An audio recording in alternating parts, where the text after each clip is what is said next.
All right. Yes, sir. Welcome back to the Bitrate Podcast. It's a podcast where a professional and a novice sit down and talk about videography, photography, content creation, all that good stuff. One frame at a time. Today, Yep. I know you guys out there have problems. What kind of problems? We're talking about composition. We're talking about movement. I know you guys sat down and watched the previous episodes that we shot about video, audio, lighting. So you're probably like, guys, what do we do now? Don't worry. We're here to guide you. We're your hosts. I'm Shaquille. I'm the novice. This is Dwight. He's a professional. Today we're going to talk about composition, then movement. So, first of all, why is it necessary to compose an image? Why is it important to have something like framed up properly? And what does that mean to you? Well, composition really. Let me give you like the cinematographer answer, and it's really leading the audience to look at or focus on what you want them to focus on, right? That's intentional composition, and then there's compositional like techniques that help with leading the audience to look at something, right? But overall, the idea of composing an image properly is making sure that what you want the viewer to look at or see is clearly in the image, and there is little to no distraction that's taking away the audience's eye from that particular subject. Yeah. Right? So composing, one is framing. Framing is not the only thing that's involved in composing. Okay, Right? tell me more. So we'll probably even go as deep as set design is a part of composition. I got you. Right. But then you'll have the basic techniques is obviously rule of thirds. That's one of the simplest techniques. Is think of the frame. If we're doing like a 16:9 aspect ratio, think of the frame split in 3 vertically and then split in 3 horizontally. Yeah. Right. Okay. And you can either have them dead center. Yeah. Or you can have them on one of those thirds. Yeah. Right. And that I tend to like using one of the thirds if I'm doing like a sit down interview or something like that with a person.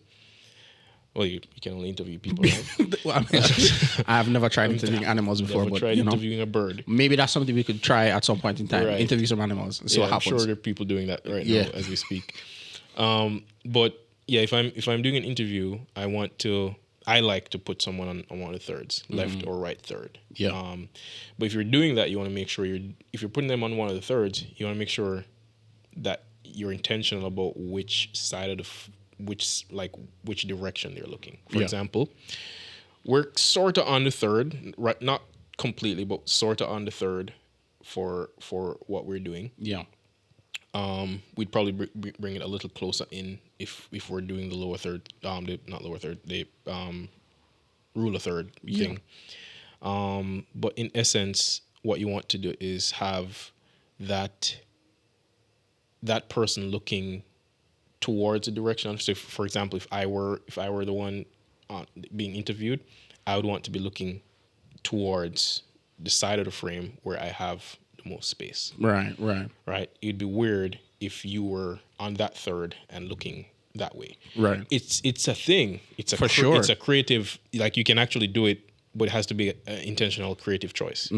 Outside of that, you don't want the person's back to be where the like 2/3 of the frame is. Yeah. You want them to facing the 2/3 that have space. Yeah. So for our audio listeners, if you guys decide that you want to sit down and listen to this, if you can imagine a frame with 2 vertical lines splitting it into 3 thirds and 2 horizontal lines creating a little grid, you can think of the points in those the points where those lines meet. right. You want to position your subject Somewhere in that towards Right. that point, especially if it's like a face. If it's Right. just like, let's say, a shoulder up Yeah. shot, usually you want one of their eyes to be hitting one of those points, one of those, right, where it crosses. right? Yeah, I agree with you. I don't know why, but somehow it's very pleasing to have more space in front of someone when they're looking off, especially for an interview. Because that's kind of part of it is it's part of it psychological. It's Yeah. like you if they're looking towards a direction where there's space, Yeah.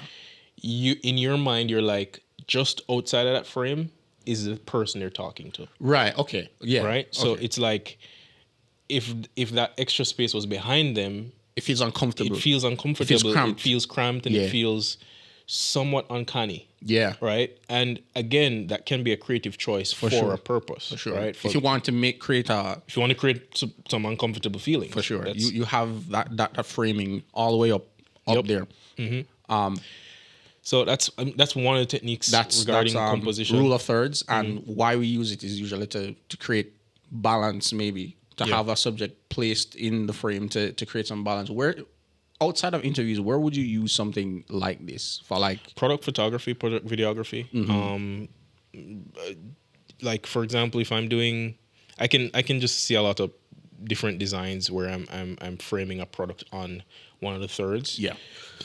A lot of things are done dead center, which is fine. So it's Yeah. also a look. Interviews, talking head stuff. I get the is also impression a you look. don't like that. No, it's not. I don't like it. It's not my default choice. Okay. Right. Too 'Cause flat, too boring? Yeah, it's too boring, and it's sometimes it depends on like budget, set, like Yeah. what the set looks like, the amount of lights that is needed to make it look good. And but most of the time for me is like if I can get them on a third and the space looks good and there's not like dead white walls or whatever it is, Yeah. then I will try to put them on a third. But if they're looking directly to camera, most of the times it's usually better to be center. Yeah. Right. Or mostly center. It doesn't have to be dead center. It could be centered slightly off to one side. But I prefer if I'm doing an interview, for example, 2-camera interview. A lot of the times I'm putting them on one of the thirds. Yeah. Tell us about leading lines. Leading lines is one of the other basic cinematography, videography techniques. In essence, it's where if there are lines in your frame, you want those lines to be leading towards the subject. Yeah. So it's Right. usually to bring someone's eye Yeah, because to a- visually, yeah. in your eyes are almost perceiving those lines like arrows Yeah. pointing towards the subject, right? So in a lot of cases, it's like if you have walls or if you have, let's say like buildings, and there's buildings are mostly square, Yeah. or rectangle, Yeah. right? So there's lines on the windows, there's lines on fences, there's lines on walls, and if you can get those lines to be leading towards the subject, then your eyes are visually drawn Yeah. to that one. Where would you use this most in your line? of work? Again, in interviews, I mean, mostly I'm doing corporate shoots, corporate interviews. For sure. And one of the easiest ways I have found to kind of use the leading line principle is putting someone in a corner of a room, right? Usually there's furniture in the back, and furniture again tends to be mostly square or straight lines, right? So there's some straight lines in the image. Sometimes the patterns on walls or the patterns that come with like a big old window, like a big window tends to have frames, right? So there's lines in that, and so putting them in a corner tends to have furniture, the lines on the furniture and the lines on the windows leading towards them, Yeah. right? And then sometimes it's intentional where you find ways to put lines in the frame that lead to the To the subject. to the subject. Yeah. That's usually you're most likely going to see that in like commercials or films where people have big budgets for a set design, right? Mostly for us in corporate cinematography, we kind of just get a space that we have to Yeah. use. And you kind of just say, oh, this kind of looks like it would. Yeah. Yeah. Okay. Yeah. And so you kind of have to use the space that you get, but try to make the space work. in the best way. Hopefully you guys are following at home. Hopefully you guys are making notes on these things, and then you go out into the world and make stuff. So the next thing we're moving on to is headroom or nose room. We touched a little bit on the nose room when it comes to putting subjects on that grid that we mentioned earlier on. But headroom, can you tell us about what headroom is? Again, the basic rule of thumb, and again, these are guidelines, and Yeah. these are sort of best practices, but they're not hard and fast rules. All right, so you don't have to do anything at all. Everything, part of how I look at the industry or learning a skill set is I want to learn the rules first and then figure out when can I break these rules. Yeah. So it's an intentional breaking of a rule. It's not I'm just going to break this rule because I don't think it makes sense. Yeah. Well, I mean, if that's your gig, go for it. Yeah. Right? But Headroom. in general, so headroom is that kind of leads back to the same grid. The third grid. You want their eyes typically on one of that line, the top third, right? Either on it or slightly below or slightly above, right? But close to that line. That's where you want the eye line to be, typically. Headroom gets weird if the head is cutting off. Then why? Yeah. Again, Right? it just feels uncomfortable, right? Especially if there's space within the frame that you could just tilt the camera up and have the whole head. Yeah. If you're doing such a tight shot, because that's also a look where you're really zoomed in on their eyes or their eyes and their mouth, that's a creative look. Then obviously the forehead can be cut off because the subject in that frame is the eyes, right, or the mouth. So in those cases you can't like cut off the top of the head. But if you're cutting off the top of the head and there's so much lower body, I'm like, why? You get me? So again, everything can have an intention, and so if you're doing something and it's intentional, go for it. But in general, you don't want to cut off the head, and you don't want so much space above their head because that's dead space or dead air. It's like not necessary. It's not telling a story. It's not serving a purpose. Sure. Yeah. And again, it feels uncanny. Yeah. So we're gonna touch on like three types of shots, three very basic shots. Sorry, one more technique. Sure. is a frame within a frame. Yeah. Right? Yeah. So you could have someone, let's say, standing in the shot, and they're standing in a doorway. Right. Right? And so they're framed by the shot, but then they're also framed by this doorway. Right. So that frame within a frame again draws your eyes to the subject. Right? So anywhere where you see multiple, let's say, triangles or multiple, like a square within a square or a rectangle within a rectangle or rectangle within a square, whatever it is, it's usually some form of intentional frame within a frame technique. Okay. And again, I'm waiting for the day as a novice to like try out things like this. I'm just gonna have to go on my own. You guys are gonna have to go on your own and explore those things. I'm trying to think of where have any of these been used like miraculously to you? For me, it's just movies, and I just watch movies, and I'm like, oh, that's crazy. So interesting. It's funny how, for most people, if you've never heard of these principles, you've never heard of these techniques, you've never thought of it. Yeah. But again, it's all about the cinematographer in a movie, in a music video, in a narrative commercial piece or whatever, short film, whatever it is. The cinematographer is trying to lead you towards a story, lead you towards an end. And so these techniques are not techniques that you unless you know the techniques, unless you're in the industry, right. you're like, that's a frame within a frame. I'm looking at them. Oh yeah, I love how we put the person on the third. You're not looking for those things when you're watching a movie, unless you're in the industry. But when you're in the industry and you see it, you have a certain level of appreciation for it because you see why it's done. Yeah. Unless it's weird and you're like, why did they make that choice? That? Right. Yeah. And again, a lot of these things will, like 95, 98% of a movie's viewers will never look at it and like, oh, cool, he used leading lines. Yeah. No. But again, your eyes are drawn to what the cinematographer or the director wants you to look at because he used that technique.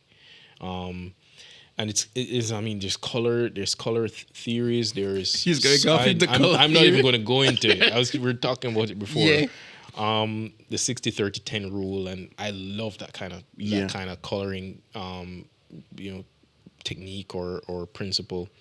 But understanding a color wheel, that's also stuff that you want to learn as a cinematographer. I assume we'll get there. I assume you guys will get more stuff about like color, you know, how that applies. But side note, are you that kind of person in the movie or watching a movie with people to like point out like film techniques or I cinematographer? can't help it. Yeah.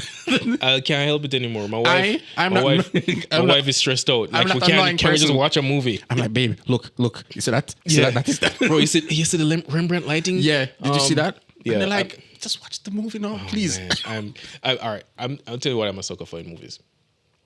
So I don't even care about stories anymore. Just the whole point of the movie is the story. But I think as a cinematographer, I'm developing. I'm like Shaquille referred to me as a professional. I'm a professional. I'm not a veteran. So I want to say that. I want to make sure I'm saying that right. I'm good at what I do, but I'm still learning, and I'm training my eye, and I'm developing my style because again, we kind of all start out following the rules, Yeah. right? Like even the last episode we spoke about frame rates and shooting and the 180 degrees shutter rule and all that kind of stuff. You kind of follow those rules until you know when to break them. Yeah. Right. That's my philosophy. Follow the rules until you know when and how and why to break it. So I imagine when you see people do that on screen, you're like, oh, Yeah, I see. Like for example, the shutter rule, shutter angle rule, or shutter speed rule. Typically, that means you want to double you want your shutter angle to be double your frame rate, right? So if you're shooting at 24 frames, your shutter angle is about 1/48 or 1/50, depending on your camera. But if you're shooting a scene, let's say it's a narrative piece, and you want some level of blur, like really jittery blur, if that's telling part of, like for example, somebody's having a feeling of vertigo, yeah. And you want right? that sort of They're sort of- ghosting, right, that's smearing right. on screen. Right, they're sort of drunk or they're high or they're intoxicated and it's just jittery movement because that's kind of how they're feeling, and so they're trying to, a cinematographer is trying to get you to feel what the person in the movie is feeling, right? If they're running and they're like fast camera shakes, they're like, oh, you can tell the camera shaking because Yeah. it's panic, it's fast movement, Very it's disorienting. very disorienting, and so all of these rules are in place first to give you a guideline, but then you go out and develop your taste, develop your skill set, develop your eye, and break the rules, right? But break the rules intentionally, you know. So, types of shots: wide, medium, and tight shots. If you can break down what it is that works for you when you use these types of shots, when is it best to use these types of shots? Maybe when you shouldn't use these types of shots. Give us the lowdown on what you think about those All right, types so, of shots. So again, I'm in a lot of times I'm shooting corporate shoots, right? So corporate interviews, corporate events. I do a lot of talking head, sit down type stuff, right? Yeah. I love a wide and a tight shot, right? The wide shot kind of gives you a sense of orientation, Yeah. right? So it gives you an idea of what the space is, Sure. right? It tells you, and you'll see that in every single film.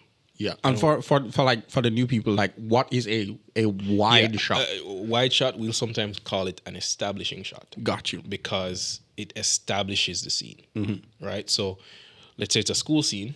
You typically start with some kind of drone shot pushing into the school, right? Or some wide ground shot looking up at the school. So you're all right.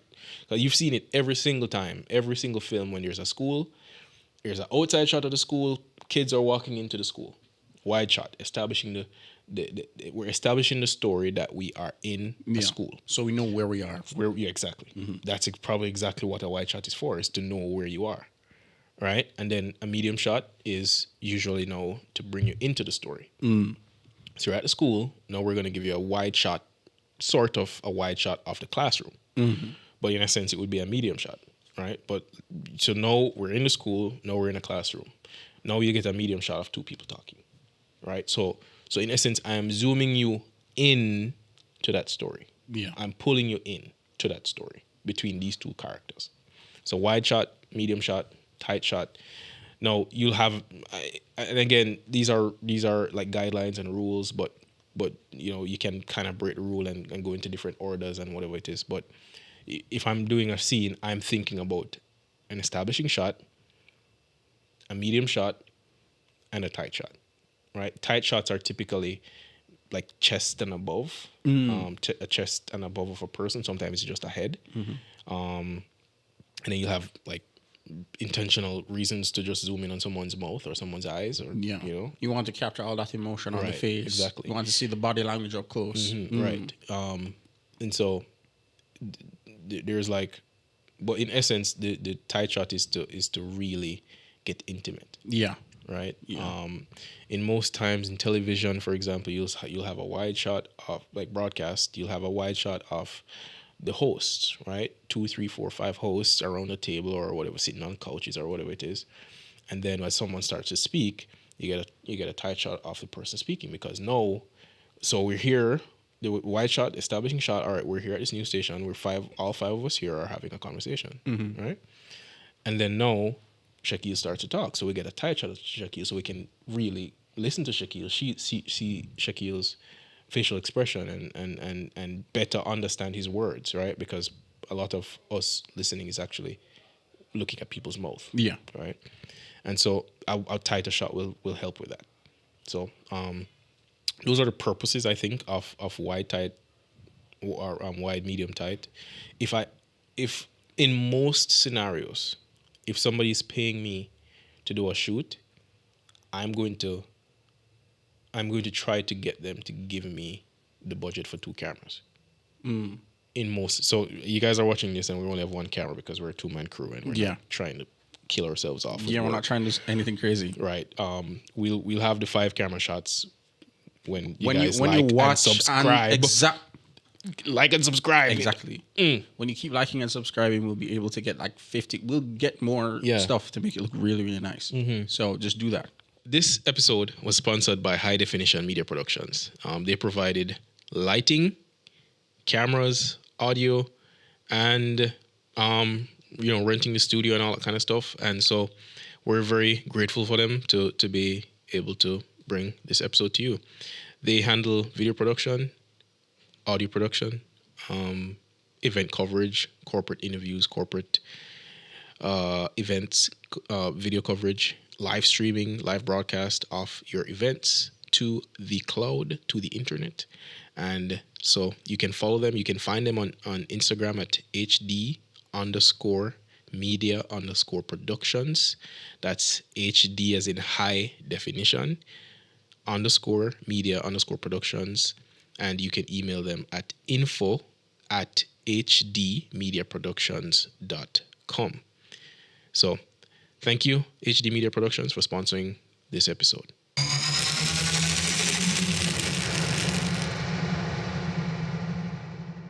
Yeah. So you typically go 2 camera at least just to get those try wide. to get 2 cameras. Why? Especially if you sit down and talk. It also varies the visuals. Can you imagine watching a movie and it's just a wide shot of people talking? Yeah. Can you imagine? I mean, you would lose interest very quickly because, and we'll get into movement as well, but a big part of these creative framing and creative what's it called? What's the whole thing called? Wide Creative framing, framing. Is that framing? Just framing. Like wide, medium. Okay, Yeah, just types of frames. So those types of frames are kind of, they have a purpose to fulfill some part of the story, but it also helps to vary the visuals. That's a term people use that a lot in broadcast, not so much in film. Okay. In my experience, I didn't know that. yeah, we call it varying the visuals for broadcast, like Okay. live streaming. So if you're watching like a conference, for example, and it's just a wide shot of the stage, it's lame. Yeah. But you get a wide and a tight shot. Cool. All right. Cool. Yeah. Every time the shot changes, your brain kind of gets reset, so you can pay attention again. Right? Because we have very short attention spans. Yeah. So we like varying visuals. So for me, if somebody gives me a budget and say, hey, I want you to live stream a conference for me, because that's one of the things I do quite often. I want to live stream a conference or this corporate event or whatever it is. and I'm gonna say, all right. If they ask me for a quote, I'm gonna quote them 4 cameras right up front. Okay. Right, and then they're gonna say, "Hey, I don't think we need 4 cameras. Can we? We can't." Sometimes they'll say, "Can we just get 1 camera?" Yeah. And I'll say to them, "All right, I understand you don't want 4 cameras. I recommend at least 2. Right, 1 because it keeps your audience a little more captivated, a little more engaged. Yeah. 2 for redundancy because 1 is 0, 2 is 1. But if you really want to keep your audience captivated and to keep varying visuals and it's not overly boring and it's not the same 2 shots cutting in between, then give me at least 3 and I'll have an audience shot. If you give me 4, I'm doing a wide shot of the stage, a tight straight shot of the podium, and either a third side angle profile shot of the speaker or an audience shot, or 1 static audience shot and a roaming camera to do everything, right? Low angle shots from the stage, behind the speaker looking at the stage, walking up and down, capturing interactions. If you give me a 4 camera budget, people aren't gonna be bored. Yeah. You ain't gonna be bored. Guys, this is like a live firmware update to my brain because I'm just 1 camera, right? Just one phone, and now I'm really getting into the idea of having multiple angles, multiple shots. Yeah. Lighting is another thing that I want to work on personally, but this is like a live firmware update to get to see from your brain how you tackle an event and how you shoot events like that. For example, even there's this one conference where it was sit down interviews, kind of like this, right? I don't know if I think they actually turned it into a podcast, but in essence, one person was interviewing another, same host interviewing guests, and I had 1 wide shot. Lighting was similar; it was a cross key type of lighting. So 1 wide shot, but then I was roaming around with the second camera handheld. So I was getting over the shoulder shots. Ooh. I was getting really tight, close up shot of the person speaking. I was getting shots of the person not just speaking but listening, nodding, and that kind of stuff. I was getting shots of their hands, kind of like, as people explain things and they're gesturing. I'm getting tight shots of the hands and that kind of stuff. Yeah. All with 2 cameras. But if you saw the edited thing, you think, oh, like they had like 6 cameras. Yeah. So a roaming camera is one of my favorite things when things align that I can do that.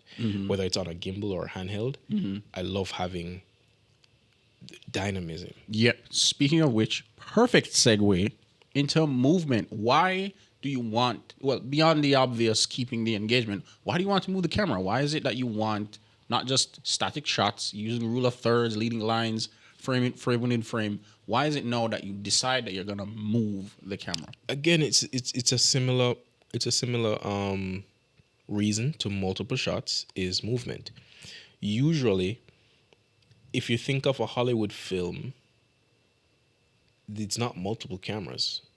It's usually 1 camera for the whole set, for the whole movie. I mean, obviously, that will vary based on the kind of movie and the budget and all that kind of stuff. But in essence, if you're seeing 2 people talking and you're seeing a wide shot of the 2 people talking and then an over-the-shoulder shot, it's usually 1 camera. It's just different takes, right? But in live broadcast, you can't do multiple takes. In weddings, you can't do multiple takes. So you need multiple cameras. But even with that 1 camera, you can create some visual interest by moving it, right? And so we have all sorts of movements. Oh yeah, we're gonna talk about them right now. All right, so we're gonna start. Which are your favorites? Like which are your favorite? My go-to movements are the traditional go-to movements. Yeah, it's the parallax. Parallax is where the person kind of stays static in the frame, but the camera is moving around them and panning, so it looks like they're staying in the same place, but the background is moving. Yeah. Right? So it has a really... It plays so many tricks on your brain. Yeah. When you're doing that. It's like the person is not moving. Yeah. But your eyes are getting visual interest. Do you think it's like a way to show depth Yeah, it helps to show depth, Yeah. but some of the times the background is so blurred. But it's not even that; it's like the colors are changing behind them, so Oh, okay. it's capturing the interest of your eyes. Okay. Your eyes like to see things move. Okay. I don't know if people realize that your eyes like. It's like your brain sees a frame or sees a scene, and then dismisses it. But if your brain sees a scene and then something moves in your frame in the scene, your brain instantly picks up, because that's one of the things our eyes are very good at, is picking up movement. Yeah. In a scene, in a particular thing that we're looking at. You'll see it's so your eyes are so good at it that I can be looking at you, and if something moves in the corner of my eye, my brain jumps to that thing. What's going on over there? That's the information. There shouldn't be any movement over there. So what's going on over there? Yeah. So it helps to keep your brain engaged. Movement, right? So I like parallax. Yeah. I like push in, pull out, Yeah. pan. Okay, for all you nasty people out there, what is a push in and a pull out? No. Well, one of the things I love about videography and this industry as a whole is a lot of the things are like very self-explanatory. Yeah. Right. So I Yeah. mean, I We're gonna go think on a somebody limb here. the person who came out with these ideas, I'm pretty sure is just a simple-minded person. Yeah. Like, they're not complicated. Parallax is probably the most complicated word you'd hear. But everything, when you hear a frame within a frame, Yeah. what do you hear? What do you think? That's something that is a frame inside something else. That's also another a frame. right? You think about leading lines. What do you think about? Lines That lead you to something. For sure. For Right. sure. So the same must be true for a push in, where a subject, I assume, remains static and the camera is moving towards them. So you're pushing the camera in, or you're pulling the camera out. Right. So the subject and sometimes you can achieve the same thing with a zoom.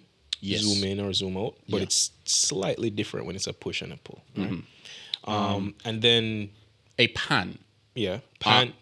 Is a pan the same thing as an arc shot? And I think about this the same way, because for me a pan is simply the camera pivoting on an axis from like left to right, or from right to left. Did I get that right? I think an arc shot, if I'm not mistaken, I think an arc shot is usually, so an arc shot can be left to right or top to bottom. Oh, I thought that was a jib shot. I thought a jib is like when it's on a crane or You arm. could be right. Okay. You could be right. Okay. But pan and tilt, pan is typically on the horizontal axis, left to right, and then tilt is Up and down. up and down. Okay. Vertical. And then you have a tracking or trucking shot where the subject is moving and the camera is following. It's following them either from behind or even from in front. Right. So it's a tracking shot, or a follow. It could be a follow shot. Same thing. It's just a little bit different. And then you have like a what do you call it? A jib tracking shot. Right. So a jib. I think that's what it's called. What's what it's called? Again, I didn't go to film school. But in essence, it's like, think of a person walking on the street, and it's tracking and following, but then it starts to rise. Yes. And so it's rising at a rate that it's also revealing more of the scene. Yeah. You'll see that a lot in movies, commercials, obviously. But that's usually achieved with a jib or a drone. A drone. I got you. A jib, by the way, is like a crane that holds a camera that can lift up and kind of pull out. Yeah. And it these things are crazy. Like yeah. the way these things articulate to get the kind of shots that they get, that has to be prohibitively expensive nowadays. Oh yeah. Nowadays, when you have drones that can do this, do you think it's worth it to do something like that? To have a jib? In Hollywood. Okay. In on big budget films. For the average person, get a drone. Yeah. But only get a drone after you have all the other things you need for your basics. Speaking of the average person, a lot of people are hearing these terms, hopefully not for the first time, because if you're watching something like this, hopefully you're kind of in the industry, you kind of know a little thing. But for the average person, what kind of movements do you think they should start out with? Like somebody like me, who's just interviewing people in front of me or trying to get. Well, where should I start? If you're doing interviews, one of the most common movements within an interview is parallax. Okay. Or a slight push in and pull out. because I could achieve that with a slider. All right, I have the camera because I have a slider, and I put the camera on the slider, and the camera, you could have it just vertically pointing towards us. So the camera is zooming in, pushing in, and pulling out on a continuous basis, right? Or you could do a parallax. Typically, a parallax helps when the whole scene in the background accommodates it. Right. So Right. like maybe it's visually interesting. Maybe on a Right. vacation somewhere you want Right, to but get. then you also don't. Sometimes, depending on the room and the kind of budget and the lights, sometimes you don't want the parallax. You don't want the parallax to be showing the stands, the light stands, right? Okay. So those are things you have to think about when you're doing multiple cameras. Is like, can the camera accommodate for the light stand? Yeah. You know, can the third camera, fourth camera, Yeah. not show any of the behind the scenes, unless that's what you're going for, because that's also a look. And sometimes I like a behind the scenes look where there's a wide camera showing the lights. Yeah. TV productions do that sometimes. Yeah. I don't mind it. What's your best example or anything that you've seen that has utilized all of these techniques or most of these techniques that has really like floored you? Like, man, this is incredible. Like something you've seen recently or maybe even done All right, recently. No, let me give you an example. What show was this? This was local, right? So this was at Emancipation Park. There was a concert happening. I think it was a gospel concert, right? It's a gospel concert. John Mark Wigan was there, and they were broadcasting it live, right? So they had the two shots of the stage, wide and tight, right? And then they had a low angle shot looking kind of up at the stage, and then they had a jib shot kind of just moving around. That jib shot just blew my mind. The All one amount event. of creative, like the things a jib and a drone open up for you. Yeah. Crazy. If you have two jibs and a drone, the creative possibilities are endless. Would you recommend people get that drone? Like DJ has some really like, light, cheap DJ drones has nowadays. a really great affordable. Would you recommend like drones. people like just get a drone? I would. Okay. I would. After you've gotten your camera and your lights, your mics, I would probably even argue that I would get a drone before I get a gimbal. Yeah. Okay. Because I mean, Or I have a gimbal and I will oftentimes opt to go handheld. So I'm not always using a gimbal just because I have a gimbal with just two pistol grip, and then I have a ring, whole fancy thing with camera monitors and transmitters and all that. And sometimes I'll just take up the camera and just go handheld. yeah, and that's way better than And in some cases, the handheld operation is just a little more frisky. It can be a little more nimble with just the handheld camera, right? The gimbal is like you have to get it to turn the way you want it, and you use the joystick to flick it the way you want, and sometimes it's just a little clunky. It's a little slower than just whipping the camera. Yeah. It's moving the camera, moving your body, right? I can use a handheld and still get a slight push in. So I'm holding the camera and I'm leaning forward and leaning back, and it's a slight pushing and push out, and I'm kind of leaning to the side, and it's a parallax or a panning shot, and it's whatever. So I think a drone opens up more creative possibilities than a gimbal. Okay. I assume also that you probably don't tax your body the way you do if you have a gimbal because Because with the depending on the payload, you are holding up. it's less weight overall, unless you're going like a big handheld rig, which I also do, which helps also because if you want some weight on your camera, unless you have really steady hands, you have micro jitters, right? Unless you're like a surgeon, your hand's gonna have jitters, right? So those micro, and then depending on the camera you have, they have really decent in-body stabilization these days. Lumix is like killing the game. Sony's alright, and I'm saying that as a person who shoots on Sony cameras. And by the way, that's a topic I'll probably touch on soon. Like camera wars or like camera company wars are like. I think people get too caught up. As an novice looking in this, it feels silly. It feels like people are getting way too caught up in. Bro, I'm like, I don't call myself a Sony shooter. Right. So I use Sony cameras, and people, oh, you're a Sony shooter. No, You just just happen to use Sony cameras right now. Yeah. Am I locked into Sony cameras? No. Do I think Sony's the best? Sometimes. I'll argue. Yeah. I'll argue that they're good at some things, and Yeah. other things there are other cameras that are better. Yeah, but to be like very tribal about it and to be like, Right now, I think Lumix is doing great things. yeah. You know. But we'll Yeah. definitely touch that Yeah, one day. we'll get into that. We'll We'll get into definitely that. get into that war. Is there, this is the final question for you specifically. Are there any composition rules that you like to follow and like to break? All right. Here's one I've been breaking recently. Typically, you want your camera to be on eye line, right, about the same plane as the eyes, right? Line of sight. So it's kind of level with your eyes. I've been breaking that rule a little bit with some of my second angles. So my main camera shot is static shot, wide shot is that, on eye line. But then my second angle is slightly lower, looking up. Right? I've been liking that look recently. I've been breaking that rule and kind of playing with it a little bit more. I'm not. Sometimes I'll do the opposite where I'll go up and kind of look down, right? Slightly. So it's at an angle and it's a creative shot. It's not for every single thing you do, but I've been liking that shot recently. Yeah. Okay. So I think you were on set the other day when I did that with the medical facility. Oh. So the second shot was slightly lower. looking. Okay. Yeah. Okay. So it would be the bit rate. And slightly tighter than I usually go.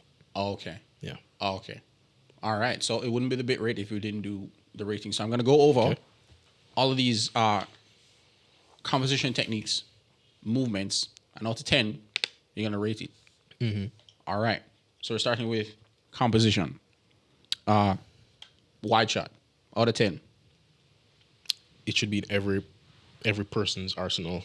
It's almost always the first shot you want to get because it tells us where we are. Yeah. 9 out of 10. It establishes the seed.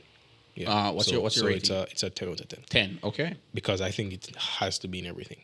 In every single scene or movie or film or commercial, it's like you need a wide shot. Okay. Medium shot. And so like in the broadcast live streaming space, the wide shot is called the safety shot most of the times. Oh, I didn't know that. If everything fails, like if like the other creative shots fail, Yeah. you cut to your wide shot. Somebody walks out of frame on the tight shot, cut to your wide shot. Okay. So Okay. it's sometimes called a safety. Medium shot. What's your rating? Out of 10. I don't love the medium shot. Why? If I'm being honest. I feel like there's more there's more visual diversity between a wide and a tight. Okay. So if I only have two cameras, again, I'm doing a wide and a tight. Okay, so I assume your I'll rating skip is the pretty medium. low. Yeah, so I mean, maybe 4 Ooh, out of 10. 4 5 out of 10, yeah. Okay. Yeah, because it's probably going to be maybe the third or fourth shot for me. Oh, okay. All right. So a tight shot, that's going to be pretty high. Yeah. All right. We're talking 9, 10. 9. Okay. Yeah. Just under the wide shot, just because if I only have one camera, I'm using the wide shot, like right now, right? Yeah. But if you give me two shots, if you give me two cameras for one person, I'm doing a tight shot. All right. In terms of importance, rule of thirds, out of 10. Like, how necessary is it to use this technique? I would say Out a of 10. 7. 7? It's something you want to have in your arsenal. Okay. But it's not. I wouldn't say it's necessary to have it in every shot or everything you do. But I think it's a necessary thing to learn. Okay. Yeah. Leading lines. Leading lines, maybe a 5 or a 6. Ooh. I think it's just creativity. It's things you learn after you learn how to. The first thing you want to learn is make sure that the like way in frame need to be in frame, like headroom. Right. Speaking of which, headroom. 10 Like, out of what 10. was 10 out of 10? Yeah, that's the first thing you want to make sure if you're shooting people. Make sure you've covered what good headroom looks like. That's the first thing you should make sure you have that covered. Right. Not too much, not too little. Almost the rule of thumb with headroom is, for the most part, for the basic shot, less is more. I agree. Yeah, I agree. less headroom as tells a story. I don't know if this is a spicy take, but I think like having something dead center, I think works. It's not like the sexiest. It's not the most, flashy, but like Yeah. If it's framed up and it's dead center, I guess. I mean, that's typically like a new shot. In most cases, it's dead center, looking straight to camera, like just that schema room between the head and the top of the frame. I can say it as an amateur. That's pretty basic and It's amateur, basic. but Yeah, hey, it's it works. basic. It's basic. It's what works. It's the simplest thing to learn, simplest thing to do. Yeah. Yeah. So It's not uncomfortable. It's not overly creative, but it gets the job done. works. Yeah. Not for movement. I think we can lump like push in and pull out because it's more or less the same movement in a different dimension. So what's our rating for that? Push in, pull out, I think, is some of the easiest movement shots you can do. So I'd give it a 9 out of 10. All right. Your parallax shot. Parallax, I think, is my feel it biased. favorite moving I shot. feel you're biased with that. Yeah, I feel it's my favorite. I think it's my favorite moving shot. We're going I full also 10? do like a pan, Okay. like just not a parallax pan, just a straight pan. Not a whip pan. No, Okay. That's a slow. just a slow pan, left to right. That also works. But if I can get some parallax in there, I'm gonna put that in there. Full 10. So we 10. Yeah, Okay. 10 for me. Tilt. So up and down movement. Very rarely do I do, like, for example, if I have a camera on a tripod, I'm very rarely doing a tilt down or tilt up. I do it because I did a shoot the other day, and the person was sitting on a bench in a park, and so I'm like, all right, camera's on a tripod, and I'm like, oh, cool, let me do a pan down from the trees to the person on the bench. Okay. And I very rarely do a tilt down. Arc Or shot. tilt up. I don't know. 6, 7, yeah. Yeah.